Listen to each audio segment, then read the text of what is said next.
Can you see it? Yes. Yes. Okay. All right. Perfect. Perfect. So, I pulled, the last time you and I did this, we actually were both very interested to see what April would look like as far as these numbers. It wasn't quite, I think that was a couple of weeks ago, so it was kind of the end of March. So I thought that it would be a good idea to kind of dive in and discuss these numbers. And I just think it's very easy for me personally to kind of look at them because we're looking at the same time periods from last year. And that was that wasn't that long ago. I can still remember for the most part, what those months were like. So just looking at, obviously, the new listings, of course, you see that really big drop in March, but in January, before we had any indication of what we were going to be dealing with COVID-19, we already had an 18% reduction. That's right. In listings, and we're only a little more over 1.5% higher than that in March. After going 30% in in April, after going down to 30% in March. So that's encouraging to me to see more inventory.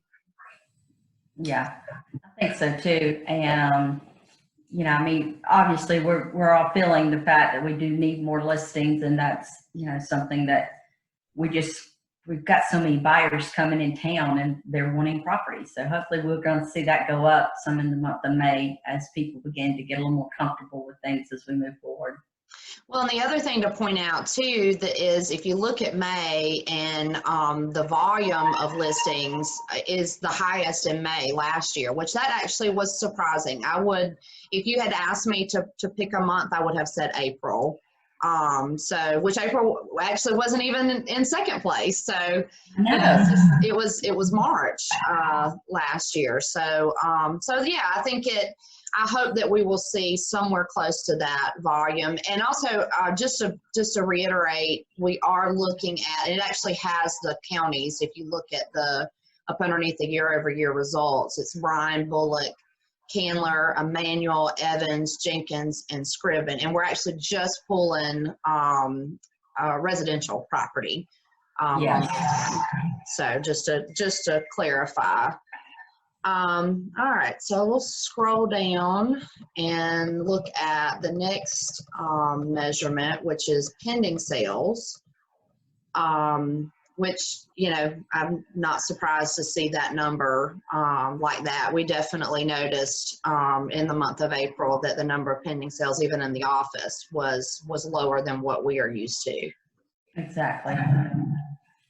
And the other thing too, I think, if you look at it, even before April, we were in a decline. And I think a lot of that does go back to, kind of correlating with that lack of inventory on the market. So if we have less properties on the market, then we'll have less properties selling.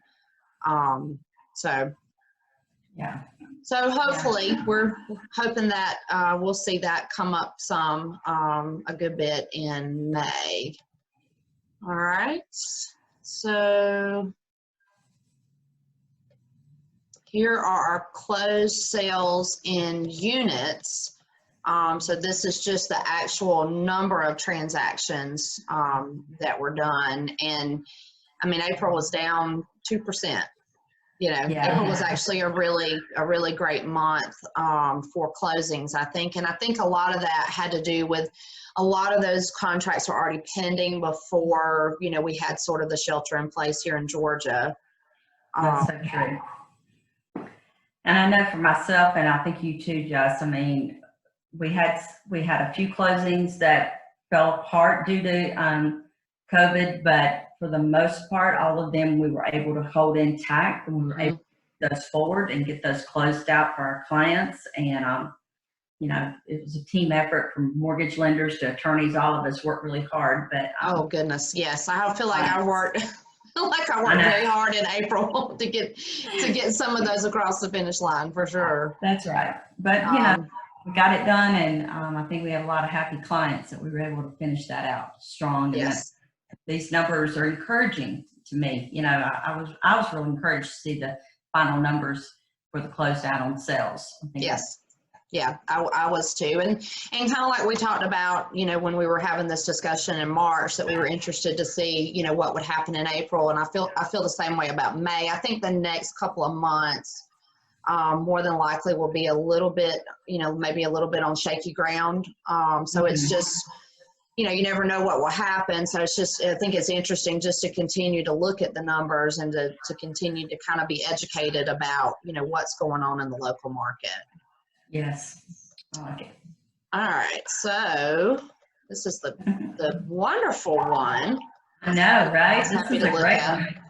So the closed sales in volume was actually up almost 6% from the same period last year, same April of last year, after coming off of a almost 25% drop in March.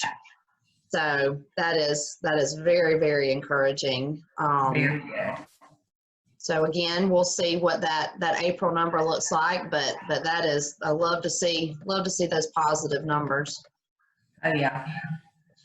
This is the other one that I thought was very interesting. If you're looking at an average sales price, so I think a lot of, and I don't know if you've spoken with buyers, I know I have, that have, think that you might start to see some fire sales, and you may see some fire sales, but I think that, I think some buyers are thinking they're going to be able to get a really great deal.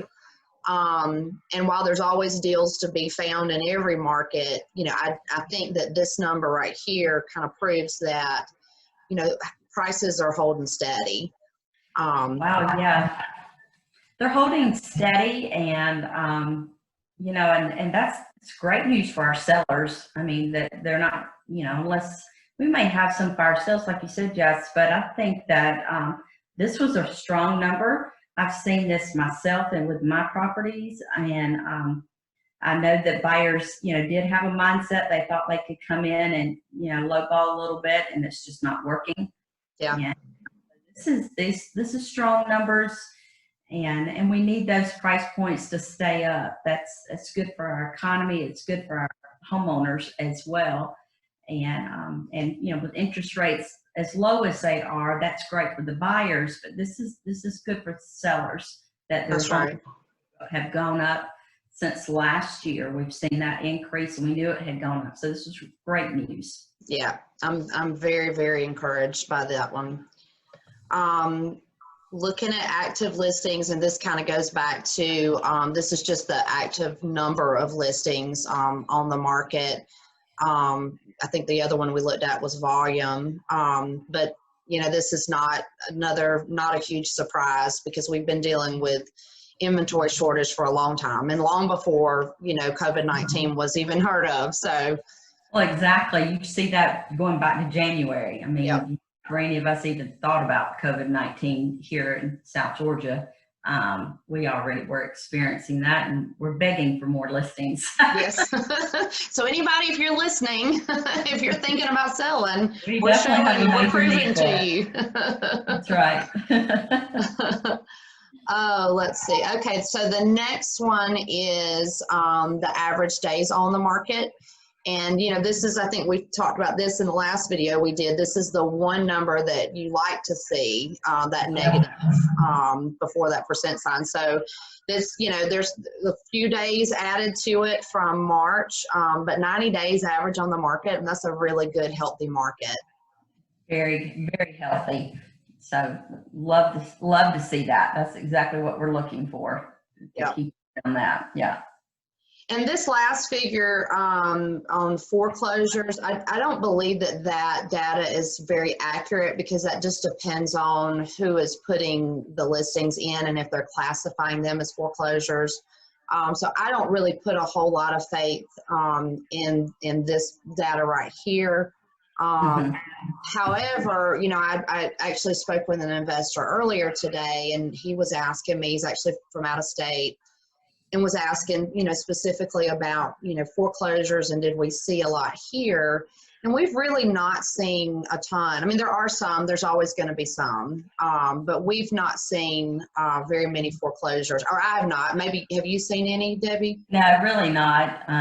We get asked this question all the time. People are looking for something, and we haven't had a lot of foreclosures in this area. And Yeah. so good. And, that may change, as the months go on. We don't know. Unfortunately, we don't have that crystal ball. I think that the key with all of those numbers, and kind of, diving into that data is just that, yes, we're not sugarcoating anything. I mean, this is absolute, we didn't make it up. This is the data that's in the Georgia MLS. And yeah, there is some downside to some of it, but I think there's a lot of really good upside. That's what I hope that people will take away from it, is that there's a lot of really, there's positive news. We're still working. In fact, I think we were talking earlier, you've got clients that, you're showing properties to. I do as well. And I know the girls, Mandy and Courtney in the office are doing the same. So it's a little bit different. Everything that we're doing is a little bit different, but we are still working, and we're still helping buyers and sellers every day. That's right. And I think the positive note, interest rates are still down. That's really good. That's a good thing. And things have tightened up just a little bit, but that's as far as on the credit side of things, mortgage industry, but it's not overbearing. And if if we have buyers out there and you're thinking about purchasing, definitely, give us a call. Let us get you connected to a mortgage lender, and let's, see kind of where you fall out on that. And, sellers, let's get these homes listed. People are still looking.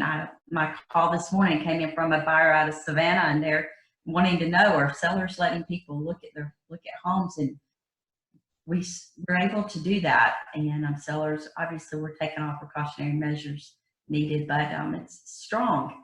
I'm so encouraged by this. Me too. Really Me good. too. Absolutely. Well, thank you for talking through the numbers with me. I always enjoy your beautiful face. Listen at you. Yes, you're